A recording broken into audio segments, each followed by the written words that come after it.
Today on Forbes, Nvidia is advertising partnerships with firms partly owned by the Chinese Communist Party.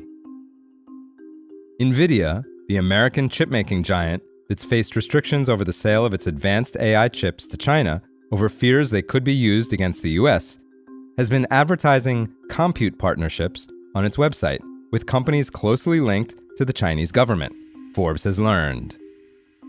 One of those companies is ZTE, a telecom company that is partly owned by the Chinese government and has for years been subject to US restrictions because of its ties to the Chinese military. In 2017, ZTE pled guilty to violating US sanctions on Iran and misleading regulators about it. In 2020, the FCC designated ZTE as a threat to US national security, claiming the company, along with Huawei, quote, posed a unique threat to the security and integrity of the nation's communications networks and communications supply chain. In 2021, the company was added to the Commission's so-called covered list, and in 2022, the FCC voted to ban sales of new ZTE products in the US. The company is currently under FCC investigation for potential evasion of that ban. Nvidia's website lists 129 Chinese partners, split into 3 tiers: registered, preferred, and elite. ZTE is listed as elite. The website says, quote, elite partners represent the deepest level of partnership with Nvidia and demonstrate the highest level of commitment to the partnership.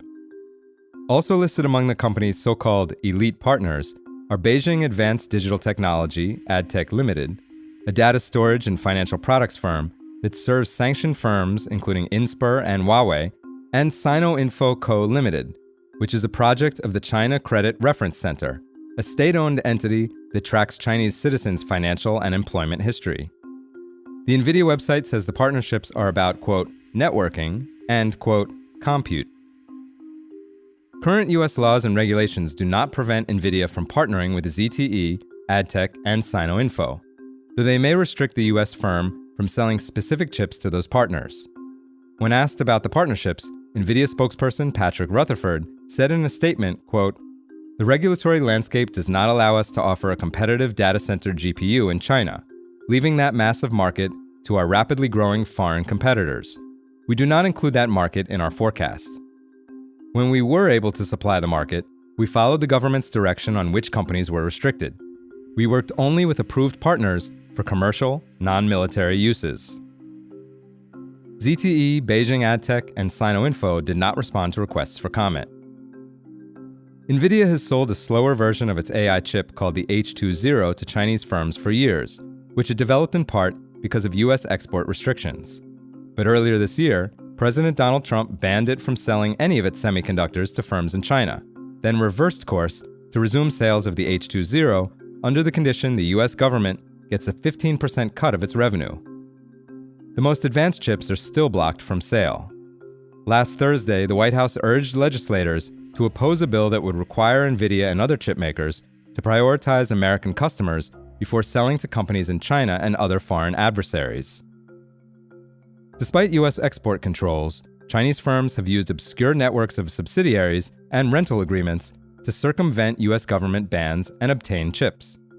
Over the weekend, we told you about 4 men, one of whom was the CEO of a company that identified itself as a, quote, Nvidia cloud partner, who were indicted this past week for illegally selling Nvidia chips to Chinese companies. Moreover, the Chinese military has continued to try to purchase Nvidia chips, despite laws intended to stop it from doing so. Demand for Nvidia's chips has made it the most valuable company in the world today. In the last financial year, China represented 13% of revenue, or $17 billion.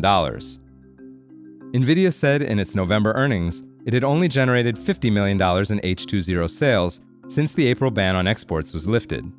Its Q3 revenues for China in 2025 are just $3 billion, a 63% drop from $8 billion in Q3 2024. For full coverage, check out Emily Baker White's piece on forbes.com. This is Kieran Meadows from Forbes. Thanks for tuning in.